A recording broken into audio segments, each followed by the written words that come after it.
Hello everyone, it's me Uncle John. Today I am going to read Harry Potter and the Sorcerer's Stone, Chapter 12, The Mirror of Erased, page 212 to 214. Well, why don't we go down and visit Hagrid? No, you go. I know what you're thinking about, Harry, the mirror. Don't go back tonight. Why not? I don't know. I just got a bad feeling about it. And anyway, you have had too many clothes shaves already. Filch, Snap, and Mrs. Notice are wandering around. So what if they can't see you? What if they walk into you? What if you knock something over? You sound like a Hermione. I'm serious, Harry. Don't go. Oh, but Harry only had one thought in his head, which was to get back in front of the mirror, and Ron wasn't going to stop him. That third night, he found his way more quickly than before. He was walking so fast that he knew he was making more noise than was wise, but he didn't meet anyone. There were his mother and father smiling at him again, and one of his grandfather nodding happily. Harry sank down to sit on the floor in front of the mirror. There was nothing to stop him from staying here all night with his family. Nothing at all, except. So back again, Harry? Harry felt as though his inside had turned to ice. He looked behind him. Sitting on one of the desks by the wall was none other than Albus Dumbledore. Harry must have walked straight past him. So desperate to get to the mirror, he hadn't noticed him. I didn't see you, sir. Strange how nearsighted being invisible can make you, said Dumbledore. And Harry was relieved to see that he was smiling. Said Dumbledore, slipping off the desk to sit on the floor with Harry. You, like hundreds before you, have discovered the delights of the Mirror of Erased.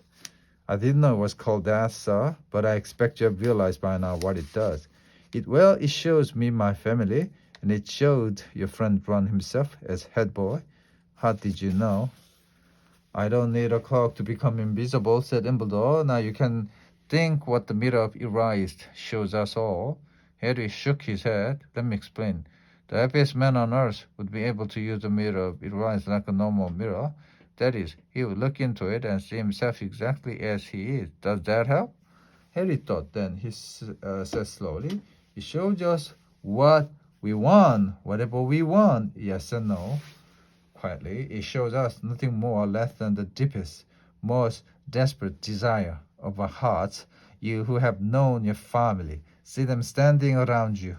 Ron Weasley, who has always been overshadowed by his brother, sees himself standing alone, the best of all of them. However, this mirror will give us neither knowledge or truth. Men have wasted away before it, entranced by what they have seen, or been driven mad, not knowing if what it shows is real or even possible. The mirror will be moved to a new home tomorrow, Harry.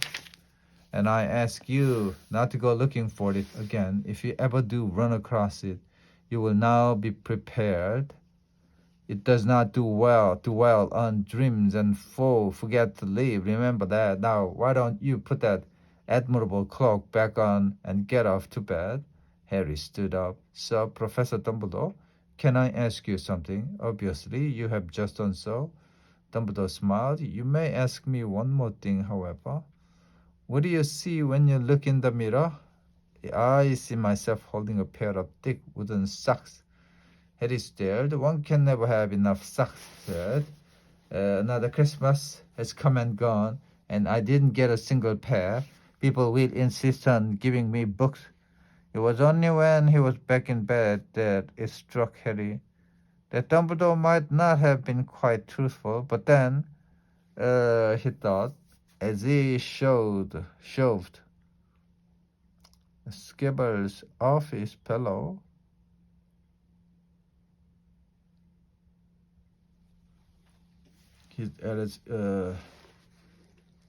It had been quite a personal question. It was only when he was back in bed that it struck Harry that Dumbledore might not have been quite truthful. But then he thought as he shoved the Skibbles off his pillow, it had been quite a personal question. The end.